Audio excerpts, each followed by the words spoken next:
오늘날 대표적인 무신론 과학자인 영국의 리처드 도킨스라고 하는 사람이 만들어진 신이라고 하는 책을 썼습니다.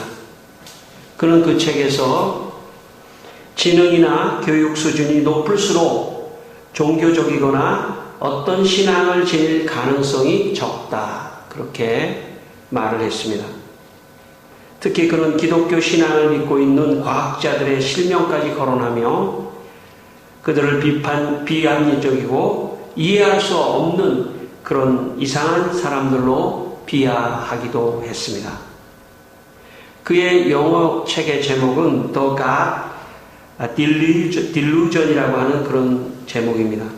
여기 그 Delusion이라고 하는 영어 단어는 현혹, 기만, 망상, 미혹, 착각 이런 뜻입니다. 그러니까 도킨스는 기독교의 신은 망각의 신이고 착각하는 신이고 미혹하는 신이고 또 기만하는 신이기 때문에 그런 신은 없다. 그런 신은 잘못된 신이다. 이렇게 말을 한 것입니다. 그것은 다시 말하면 기독교의 신은 없다. 이렇게 말한 것이나 마찬가지입니다. 도킨스가 지식인은 신앙을 가질 가능성이 적다라고 말한 것은 반대로 말하면 지식이 없는 사람이 신앙을 가질 가능성이 높다, 많다 이렇게 말한 것과 같다고 할 수 있습니다. 오늘날의 삶은 수학이나 물리학이나 화학, 생명과학 같은 자연과학이 삶에 지대한 영향을 미치는 것은 사실입니다. 그러나 그렇다고 해서 종교가 지능이 높고 교육 수준이 높은 사람에게는 별 필요가 없는 듯이 말한 도킨스는 과학 만능주의에 빠져서 자기의 과학적인 지식만 믿고 오만을 부린 듯 합니다. 과학이 삶의 편리함에 실제로 도움을 주는 그런 것은 사실이지만 우리의 삶의 모든 것을 과학이 해결해 주지는 못한다는 사실을 우리는 알아야 합니다. 과학은 나는 왜 이 세상에 존재하는가를 등 존재론적인 질문에 대해서는 제대로 답하지 못하고 있습니다. 나아가 나는 앞으로 어떻게 살아가야 하는가 하는 의미론적인 질문에 대해서도 답을 하지 못합니다. 바로 여기에 종교적 신앙의 가치와 의미를 우리가 확인할 수가 있습니다. 기독교 신앙은 죽음에 대한 두려움, 삶의 의미, 윤리적 질문, 인간의 삶에 드러나는 보편적 문제를 다루고 있기 때문에 자연과학이 모든 것을 해결해 주는 것이 아니라는 것을 우리는 기억해야 합니다. 미래는 지금 우리가 살고 있는 시대보다 더 자연과학이 발전할 것입니다. 그러나 자연과학이 발전하면 할수록 사람들에게는 하나님을 믿는 신앙이 더 요구되는 사회가 될 것입니다. 왜냐하면 자연과학이 발전하면 할수록 인간은 점점 과학의 노예가 될 가능성이 있기 때문입니다. 지금 현재 전 세계 인구의 30억의 인구의 사람들이 아침에 일어나서 가장 먼저 스마트폰을 확인한다고 합니다. 그리고 하루에 수십 번, 수백 번을 스마트폰을 확인하고 스마트폰을 의지하고 그리고 마지막 잠을 잘 때도 스마트폰을 확인하고 잠을 잔다고 합니다. 그래서 혹자는 지금 이 시대의 종교를 스마트폰의 종교, 데이터의 종교다 이런 말을 하기도 합니다. 그만큼 우리는 자연과학에 의지하며 살아가게 됩니다. 시대가 더 지나면 지날수록 손에서 스마트폰이 없는 순간 불안하고 그리고 정말 초조해서 못 살지도 모릅니다. 스마트폰을 누가 내 스마트폰을 가져가면 하루도 못 살지도 모릅니다. 그만큼 과학의 노예, 스마트폰의 노예, 또 이런 자연과학에 우리가 자꾸 종속되어 가기 때문에 인간이 창조적인 생각도 할 수 없고 인간이 뭔가 하나님이 원래 의도했던 그런 인간의 상이 아니라 과학의 노예가 되는 그런 삶을 살게 될지도 모릅니다. 그래서 사람이 인간성을 상실하게 되고 삶의 의미가 점점 없어지고 마치 어떤 기계의 한 부속품인 것처럼 이 인간을 다루게 되고 그렇게 취급당하는 그런 인간의 극적인 상황까지 가게 되면 결국 인간은 이 과학의 문제를 버려버리고 하나님을 찾을 수밖에 없는 상황이 올 것이라는 것입니다. 여러분, 그러므로 하나님을 믿는 신앙을 가질 때 인간은 인간의 삶의 의미를 발견하고 또 무엇을 하면서 살아야 보람 있는 삶을 살 수 있을지를 가르쳐 주기 때문에 신앙은 우리에게 반드시 필요한 것입니다. 사람들은 신앙이 뭘 필요하겠나 생각하지만 신앙을 놓는 순간 인간은 자꾸 세상의 부속품이 되어가고 인간의 인간성이 상실되어 간다는 것을 꼭 기억해야 합니다. 하나님을 믿는 신앙은 교만한 사람에게는 점점 멀리 가는 것입니다. 오늘 도킨스와 같이 오만하고 교만하면서 자기의 지식과 자기의 머리를 믿는 그런 사람에게 신앙은 점점 뒤로 물러가고 멀리 가게 되어 있는 것입니다. 겸손한 사람만이 하나님을 믿는 신앙을 가질 수 있습니다. 그러므로 야고보 4장 6절에 이런 말씀이 있습니다. 하나님이 교만한 자를 물리치시고 겸손한 자에게 은혜를 주신다 하셨느니라. 교만한 사람은 하나님을 믿을 수가 없습니다. 자기 머리를 믿고 자기의 판단을 믿고 나아갑니다. 그러므로 겸손한 사람만이 하나님이 주신 신앙을 가질 수 있는 것입니다. 여러분이 지금 가진 신앙은 여러분이 겸손해서 하나님이 주신 은혜의 선물입니다. 여러분 모두 앞으로도 더 겸손하셔서 하나님이 주시는 신앙의 은혜를 더 많이 누리시고 가지시는 여러분 되시기를 바랍니다.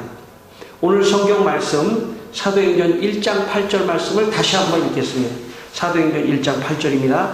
1장 8절 오직 성령이 너희에게 임하시면 너희가 권능을 받고 예루살렘과 온 유대와 사마리아와 땅끝까지 이르러 내 증인이 되리라 하시니라. 아멘. 예수님께서 승천하실 때 제자들에게 성령을 받으라고 말씀하셨습니다. 성령을 받으면 권능을 얻고 힘을 얻고 예루살렘과 온 유대와 사마리아와 땅끝까지 이르러 내 증인이 되리라. 예수님을 전할 때 사람들이 예수님을 믿을 때 인생의 의미를 발견하고 보람을 발견하기 때문에 예수님을 누군가는 전해야 되는데 바로 성령께서 우리의 마음속에 그런 마음을 주시니까 성령을 구하라고 말씀하셨습니다. 여러분, 성령을 받고 우리가 이 세상을 살아가는 것입니다. 성령 하나님 거룩한 영을 받고 이 세상을 살아갈 때 우리는 의미가 있고 보람이 있고 또 예수님을 증거하며 살아갈 수 있는 것입니다. 성경에는 우리에게 이런 거룩한 성령뿐만 아니라 악령도 있습니다. 악령을 받으면 사람이 이상해집니다. 악령을 받으면 사람이 나쁜 생각을 계속하게 되어 있습니다. 자기만을 위해서 살아가게 되어 있습니다. 그러나 성령을 받으면 하나님의 영광을 위하여 살아가게 되어 있고 예수님을 증거하는 그런 삶을 살아가게 되어 있습니다. 저는 여러분의 삶에 모든 악령이 다 떠나가기를 바랍니다. 그리고 하나님의 성령이 여러분에게 임하기를 바랍니다. 여러분, 이왕이면 거룩한 영, 좋은 영을 받으셔야 합니다. 좋지 않은 악한 영을 받으면 인생이 결국 그것 때문에 망가지는 것입니다. 악한 영을 받으면 인생이 망가집니다. 반면에 거룩한 영, 성령을 받으면 인생이 아주 좋게 되는 것입니다. 그리고 성령을 의지하며 살아가면 인생의 모든 어려움도 다 이겨낼 수 있습니다. 여러분에게 이 시간 성령이 임하기를 바랍니다.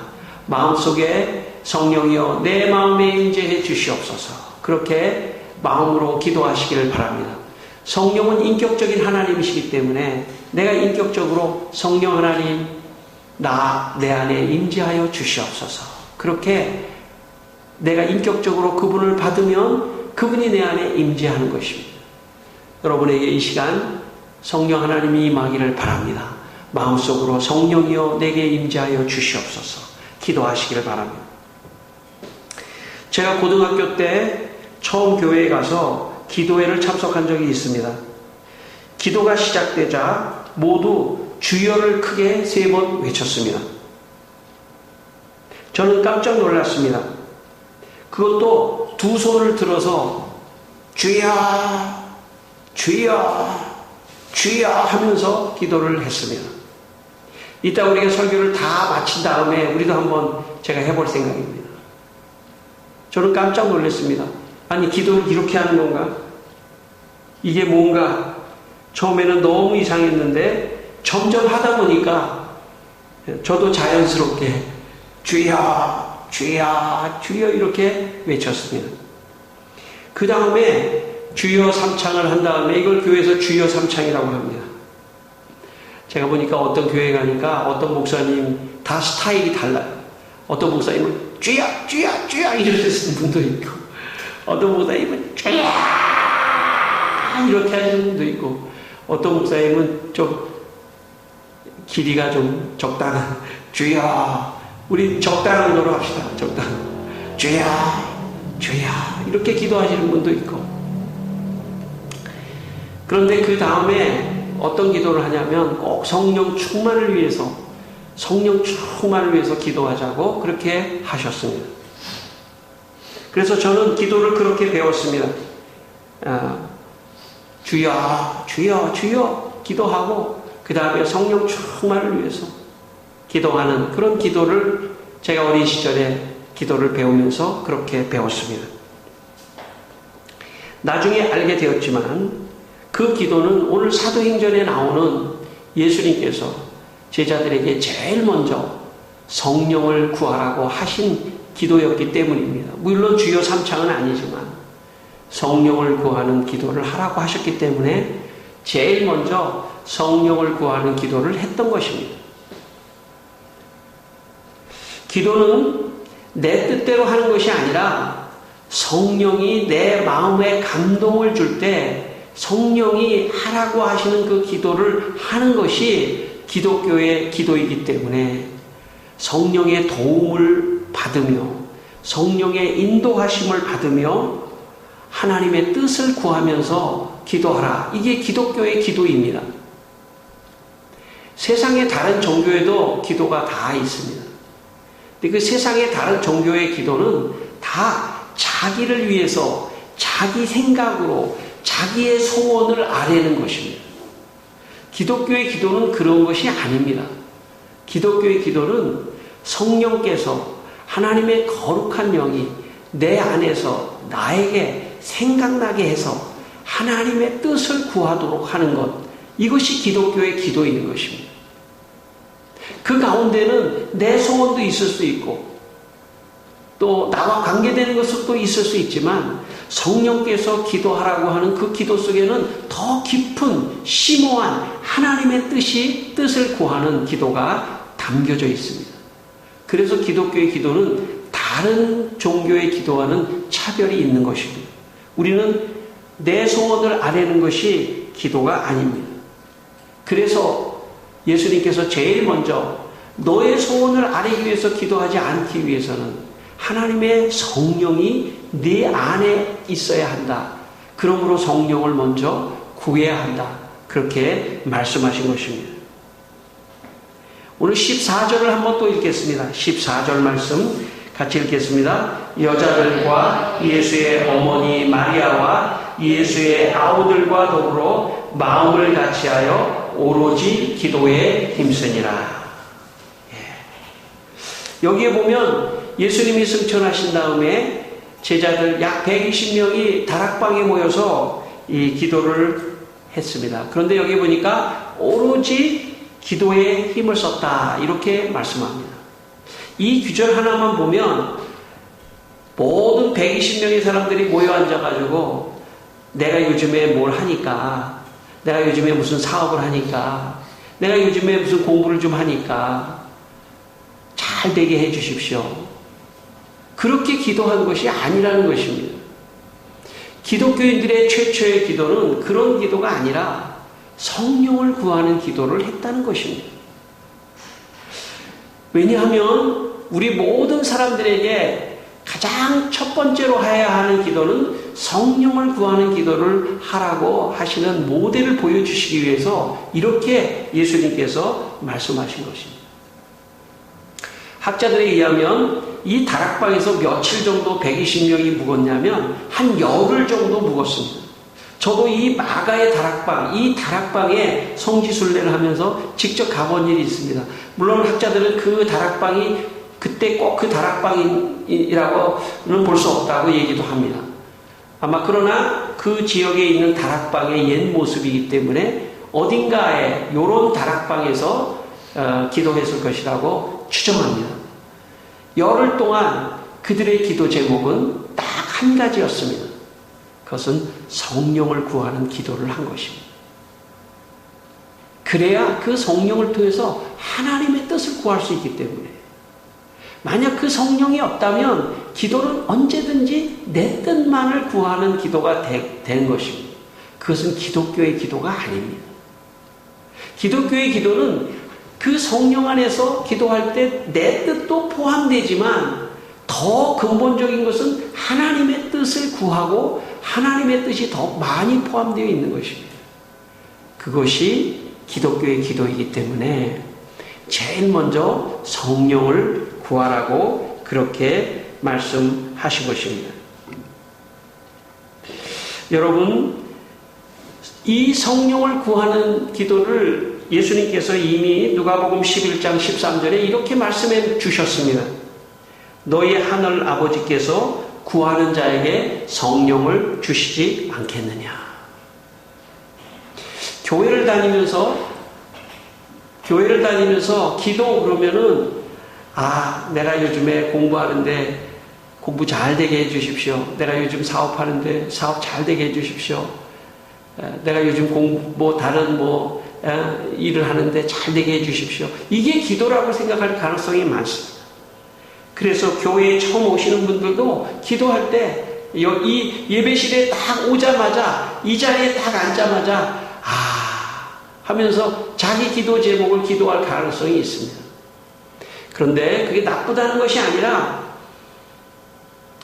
예수님께서 가르쳐 주신 우리에게 첫 번째 해야 되는 기도는 성령을 구하라고 하는 기도입니다. 저는 여러분이 성령을 구하는 기도를 하게 되시기를 바랍니다. 제일 먼저 성령이여 내 안에 임재하여 주시옵소서. 그래서 거룩한 성령께서 내 안에 기도를 생각나게 하는, 이걸 기도해라 저걸 기도해라 이렇게 기도가 생각나게 하시는 그것을 기도하는 것이 진짜 기도입니다. 성령 안에서 하는 기도입니다. 저는 처음 교회에서 주여 삼창을 하고 성령을 구하는 기도를 하고 그 다음에 성령 안에서 다른 것들을 위해서 기도하는 이런 훈련을 받은 이래로 지금까지 저는 기도의 자리에 앉으면 언제든지 성령이여 내 안에 임재하여 주시옵소서 그렇게 기도합니다. 그리고 내가 그 다음에 기도를 시작합니다. 그런데 놀라운 일은 내가 그렇게 기도를 하면 성령께서 내가 생각하지 못한 그런 기도의 제목을 생각나게 하십니다. 그것을 기도하는 것입니다. 이것이 성령 안에서 하는 기도입니다. 저는 이렇게 기도합니다. 기도의 자리에 앉아서 하나님, 이 시간 저에게 성령 하나님을 보내주셔서 제가 기도하는 것은 내 생각과 내 뜻으로 기도하지 않고 성령이 인도하시고 생각나게 하시는 대로 하나님의 뜻대로 기도하게 하여 주시옵소서. 그렇게 기도합니다. 그렇게 하고 그 다음에 기도하기를 시작합니다. 에베소 6장 18절에 이런 말씀이 있습니다. 모든 기도와 간구를 하되 항상 성령 안에서 기도하라. 유다서 20절에도 성령으로 기도하며 라는 말씀이 있습니다. 그러니까 기독교의 기도는 그냥 내가 기도하는 게 기도가 아닙니다. 성령 안에서 하는 것이 진정한 의미의 기도입니다. 성령 안에서 기도할 때 내가 미처 생각하지 않은 것도 성령이 생각나게 하셔서 기도하게 됩니다.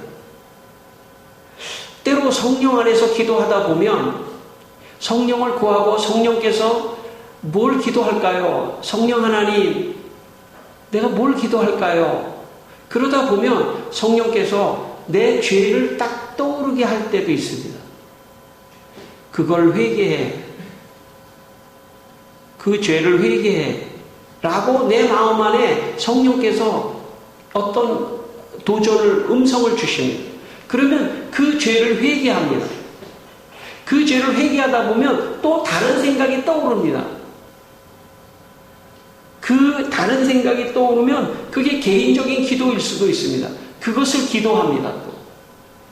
또 기도하다 보면 또 다른 생각이 떠오르는데 그 다른 생각이 바로 다른 사람을 위해서 기도하는 제목일 수도 있습니다. 그걸 위해서 기도하는 겁니다. 그 다음에 기도하다 보면 생각하지 못한 아이디어가 생각날 수가 있습니다. 이렇게 하면 되겠구나 하는 그것을 또 위해서 기도할 수도 있습니다. 저 같은 경우는 성령 안에서 기도하다가 설교할 말씀을 딱 생각나게 하실 때가 있습니다. 이것을 설교해라 하는 그런 음성도, 그런 깨달음도 저에게 옵니다. 어떤 지혜를 주시기도 합니다. 어떤 문제를 해결하는 방법을 주시기도 합니다. 미래에 대한, 내가 미처 생각하지 못한 내 미래에 대한 어떤 비전도 주시기도 합니다. 그리고 그걸 기도하게 하기도 합니다. 하나님, 나 이렇게 되고 싶습니다. 성령 안에서 기도하면 내가 평소에 생각하면서 기도하는 제목이 있을 수 있습니다. 우리 가족 잘 지켜주세요. 우리 하는 일들을 잘 하게 해주세요. 그런 것 일반적인 기도입니다. 그거 하지 말라는 것이 아닙니다. 때로 기도하다가 내가 하는 사업에 어떤 상대의 어떤 그런 사람, 그의 영혼을 위해서 기도하고 싶은 마음도 성령께서 주실 수가 있습니다. 놀랍습니다. 알 수 없습니다. 가족이나 친척이나 주위 사람들의 평소에 생각하지 못했는데 갑자기 그 사람이 떠오를 수도 있습니다. 그것은 성령께서 그 사람을 위해서 기도하라고 하는 그런 뜻입니다. 우리는 그냥 일반적으로 기도하는 것이 아닙니다. 성령 안에서 성령께서 생각나게 하시고 성령께서 지시하시고 성령께서 예민하고 민감하게 그렇게 말씀하실 때 기도할 수 있는 것입니다. 저는 여러분을 위하여 기도할 때도 그냥 기도하지 않습니다. 어떤 가정을 위해서, 어떤 개인을 위해서 기도할 때도 하나님, 성령 하나님 보여주십시오. 가르쳐 주십시오. 그 사람의 문제가 무엇인지를 보여주십시오. 그러면 느껴집니다. 하나님, 그 사람이 느껴져요. 아, 저분에게 저런 것이 필요하구나. 아, 저분을 위해서 저렇게 기도해 주어야 하겠구나. 저는 매일매일 우리 성도들의 이름을 다 부르며 기도합니다. 그런데 성령 안에서 기도를 하다 보면 어디 가서 그 사람이 딱 멈추는 때가 있어요. 아, 저 사람을 위해서는 저것을 위해서 기도해 줘야 되겠구나. 이것은 우리 교인들에게 제가 설교하기 때문에 조금 더 솔직히 말한다면, 하나님, 저 사람은, 저 성도는 저것을 못 넘고 있습니다. 만약 저분이 저 고비만, 저 문제만 하나님 앞에 헌신하고 해결하면 더 큰 복을 받을 텐데, 하나님, 저분은 저 산을 못 넘고 있습니다. 저 걸림돌을 못 건너고 있습니다. 주님, 저분이 저 걸림돌을 건너갈 수 있도록 주님께서 은혜를 베풀어 주시옵소서. 각자마다 성령께서 지시하는 기도를 합니다. 여러분, 만약 기독교의 기도가 그냥 의무적으로 1번 공예준, 2번 유현수, 3번 누구 이런 식으로 계속 그냥 의무적으로 기도한다면 그것은 기도가 아닙니다. 그것은 의무입니다.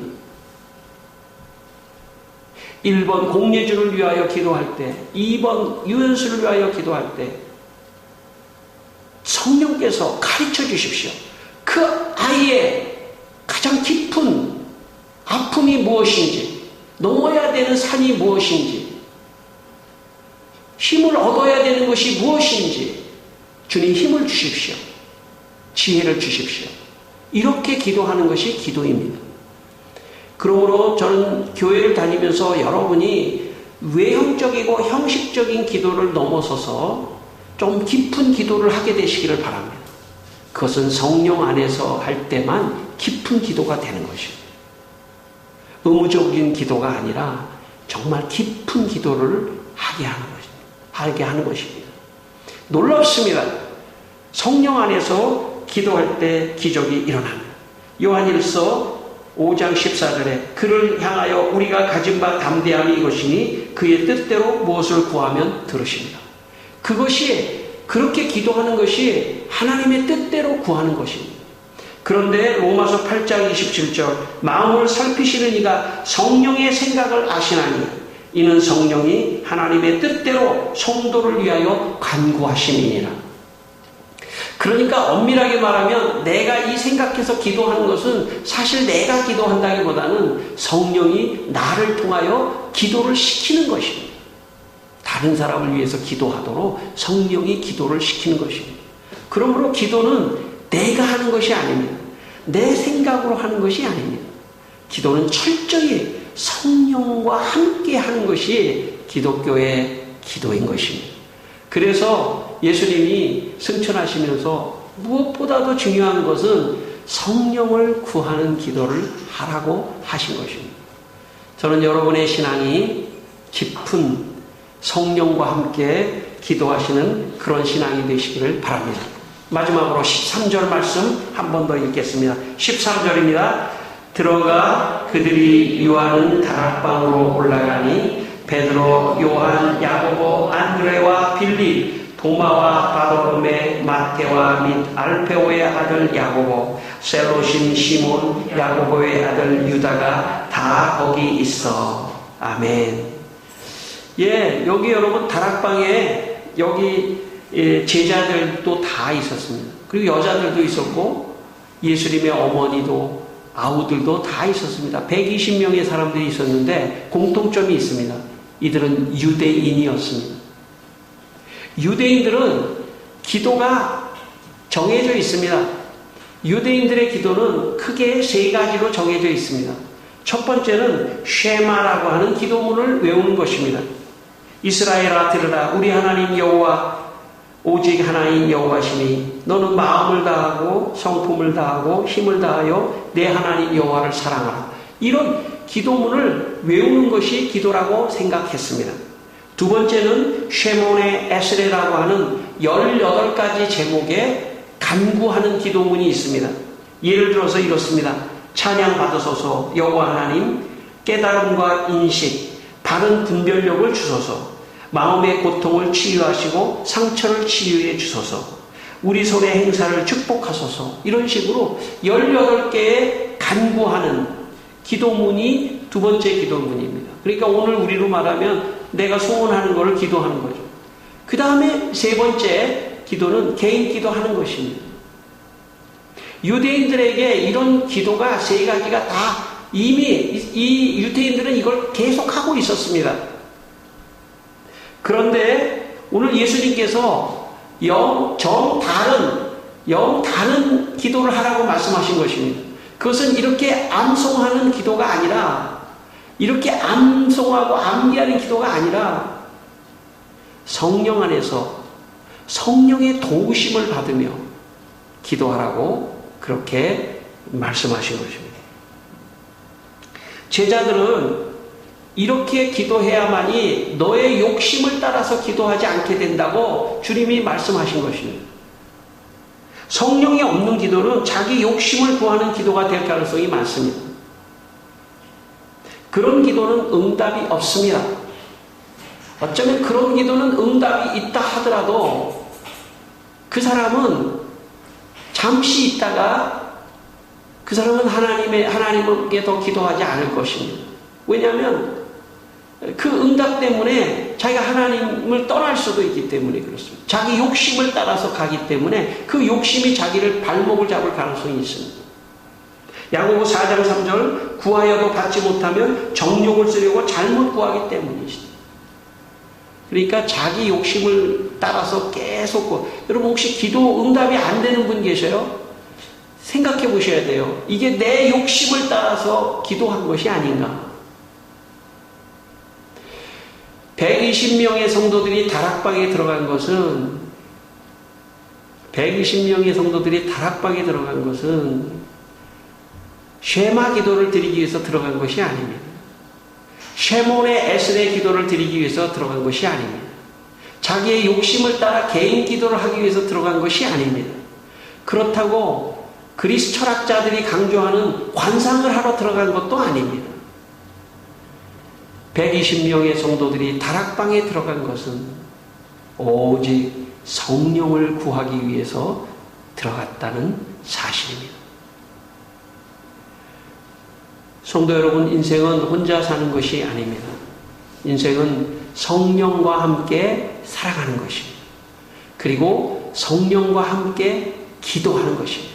그럴 때 하나님이 기뻐하시고 하나님의 뜻이기 때문에 그 기도의 응답을 받으며 축복을 받으며 살아가게 되어 있는 것입니다. 여러분 모두 성령 안에서 하나님의 뜻을 구하여 여러분의 삶 속에 하나님의 뜻이 이루어지기를 주의 이름으로 축원합니다. 아멘. 우리 한번 저를 한번 따라하시면 우리 주여 삼창 하면서 우리 한번 성령을 구하는 기도만 하겠습니다. 한번 저를 따라서 하겠습니다. 주여, 주여, 주여. 아멘. 우리 한번 성령이여 내 안에 임재하여 주시옵소서. 기도하겠습니다. 성령이여 내 안에 임재하여 주시옵소서. 아버지 하나님, 지금까지는 내 뜻과 내 생각으로 기도하다가 지쳐버렸습니다.